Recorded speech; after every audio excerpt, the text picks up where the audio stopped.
Good evening and salutations, my Days of Lives fans. So pretty much, Vivian is still technically married to Victor, and once they all found out, she practically told them to pack their bags and get the f up on out her place. Um, there's pretty much just nothing that they can do about it. I feel like in some sort of way that she might have had something to do with the plane crashing. I don't know how. I just feel like she had something to do with that. I don't feel like that plane went down by accident. I really don't. And so I'm glad to sit there and see Brady and Alex go to Greece to sit there and find out what's going on. Now, one thing I didn't like about what Brady was doing was just I don't know. It's just kind of a. I know I'm gonna get in trouble for this. I know I'm gonna sit there and get in trouble for this, but I gotta sit there and say this in some sort of way anyway.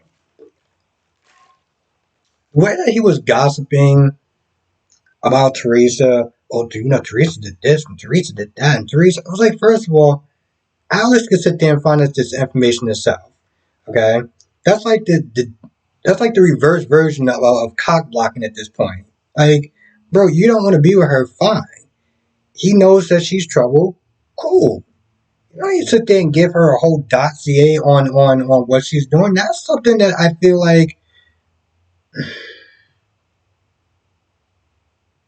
I feel I feel like that's something that women do. I feel like that's something that some women do. I'm like, what are you doing, bro?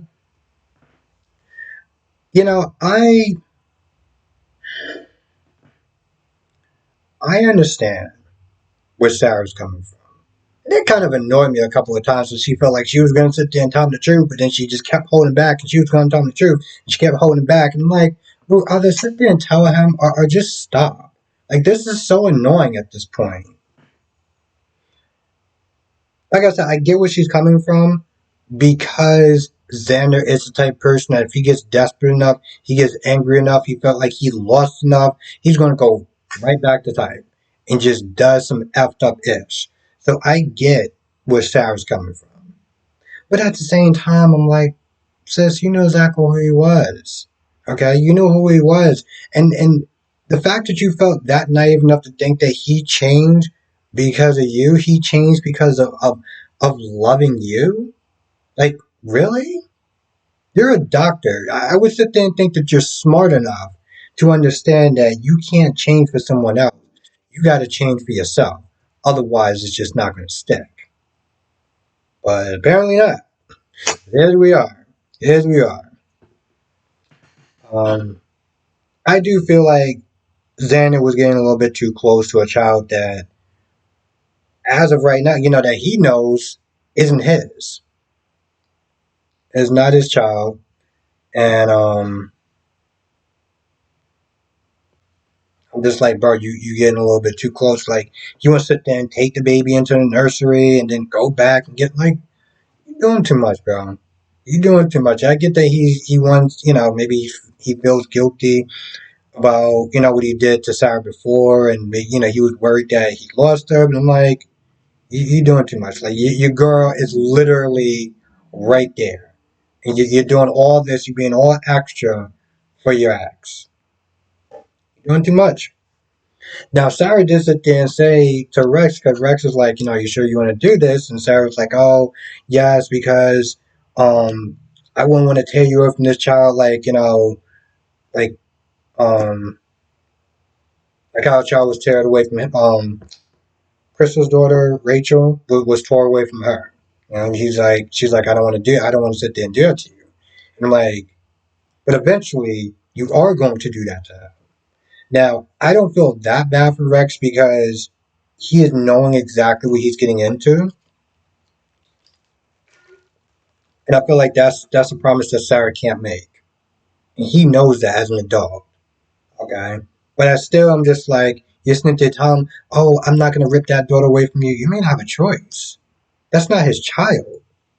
Okay, and when Ish really hits the fan, he's not going to have a choice, and he's going to resent you for very good reasons. And she's gonna stand there with that stupid look on her face, like, "Oh, I didn't mean to hurt you," and da da da.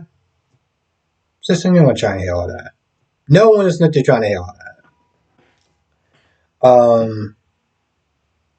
Teresa was not there talking to Stephanie about Alex, and oh, he looks good and he's rich. I was like, I'm glad you, you made sure that you kept the rich brother in there. That's good. Now, when she does call Alex to set up a date or whatever, and I was like, hey, listen, I can't do it because I got to go to Greece. She's probably sitting there looking like, damn cock blocking ass Brady. But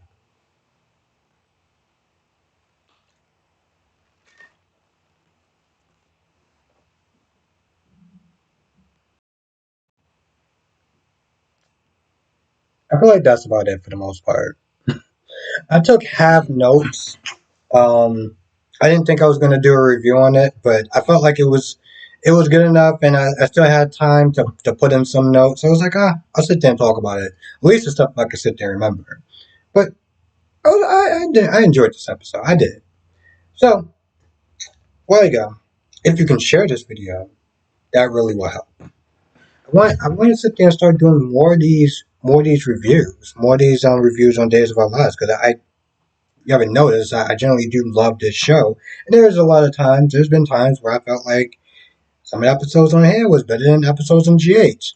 So yeah, I want people to sit there and watch, and sharing the video will definitely help. Anyway, with that being said, I'm going to go. If I missed anything, you know what to do. Come to our live stream tonight, 8 p.m. Eastern, 5 p.m. Pacific. We'll sit there and talk about all the shows, Y&R, Days, B&B, and of course, GH. And yeah, see you in the next video.